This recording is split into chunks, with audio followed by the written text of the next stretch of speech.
Halo semuanya, kembali lagi dengan saya Roberto Sulaiman Marbun dari kelas SI 4202 dengan NIM 126-1084093. Jadi di kesempatan kali ini saya akan menjelaskan tentang modul APSI modul 9, yaitu modul tentang model modeling object statement menggunakan machine diagram. Jadi tujuan dari modul ini adalah kita bisa mengetahui tentang model object state dan menjelaskan elemen-elemen penting dari satu UML diagram machine. Nah, jadi di sini ada proses pembagian dulu. Jadi sekarang kita dari model design. Nah, yaitu kita menggunakan artikel include yang berupa model domain dan formulir kasus skenario. Lalu kita buat diagram abstraksi untuk skenario kasus penggunaan utama. Lalu kita identifikasi modelkan objek yang kompleks negara menggunakan diagram state chart.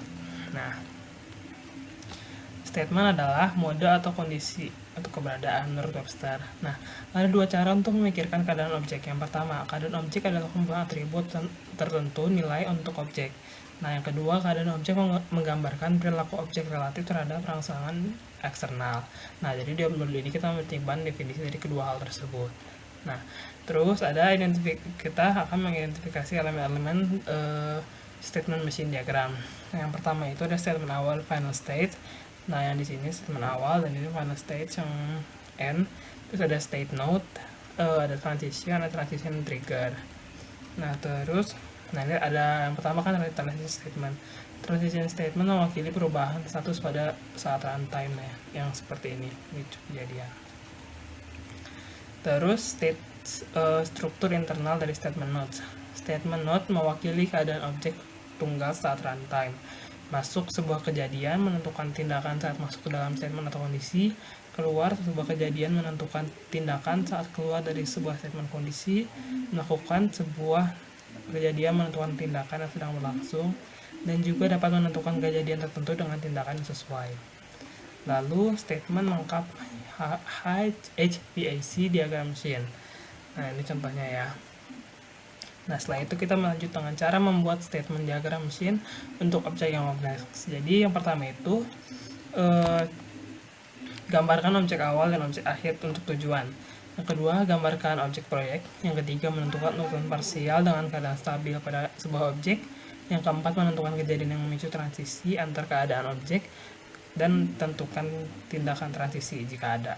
Nah, yang kelima, menentukan tindakan dalam bentuk statement juga jika ada. Nah, yang pertama tadi kan mulailah dengan inisial dan final statement. Nah, ini inisialnya yang di kiri ini dan final statementnya di sebelah kanan ini.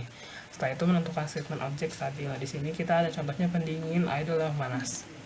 Lalu menentukan bagian pemesanan dari sebuah statement. Nah, di sini kita tentuin panah-panahnya. Setelah itu step 4 menentukan kejadian transisi dan tindakan.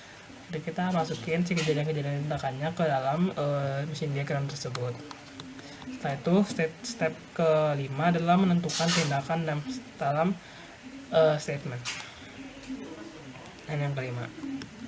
Nah, terus setelah aktivitas memicu, peristiwa yang seharusnya terjadi setelah periode waktu ditunjukkan dengan menggunakan peristiwa setelah pemicu. Untuk memperbaiki transisi setelah 10 menit, tentukan peristiwa di transisi setelah 10 menit. Peristiwa ini sering digunakan untuk waktu habis. Nah, transisi secara mandiri. Transisi secara mandiri adalah transisi keadaan dengan keadaan yang sama untuk untuk sumber dan tujuan transisi. Nah, kalau ini transisi mandiri, jadi dia seperti ini. Lalu ada junction. Di UML, persimpangan dapat digunakan untuk menyederhanakan diagram yang memecah transisi menjadi beberapa fragmen. Dengan demikian mengurangi duplikasi peristiwa pemicu, penjaga, dan tindakan. Contoh berikut menunjukkan urutan statement transisi, urutan peristiwa, evaluasi, penjaga, dan tindakan. Nah, di sini ada contoh junctionnya ya, persimpangan. Nah, di sini ada penjelasannya.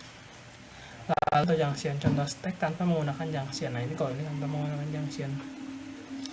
Lanjut, contoh tumpukan ekivalen menggunakan junction. Kalau ini ada junctionnya dan ada yang sepertinya tadi stacknya. Nah, lalu ada choice. Dalam UML, pilihan digunakan untuk menyederhanakan diagram mengambil transisi menjadi beberapa fragmen, sehingga mengurangi duplikasi peristiwa pemicu penjagaan tindakan. Pilihan juga memungkinkan evaluasi dinamis dari penjaga setelah tindakan fragmen transisi sebelumnya dieksekusi. Contoh berikut menunjukkan urutan statement transisi dan urutan peristiwa evaluasi penjaga dan tindakan. Nah, ini mirip sama Jasin tadi, tapi choice ini bentuknya bilah ketupat ya. Nah, lalu ini ada choice example. Lanjut, ini contoh stack yang menggunakan choice. Di sini choice-nya. Nah, jadi ringkasan dari modul 9 APSI ini adalah yang pertama, suatu objek mungkin memiliki statementnya yang mendefinisikan perilaku unik untuk objek tersebut. Yang kedua, diagram mesin statement menyediakan mekanisme untuk memodelkan statement dan transisi dari suatu objek. Sekian dari saya, terima kasih.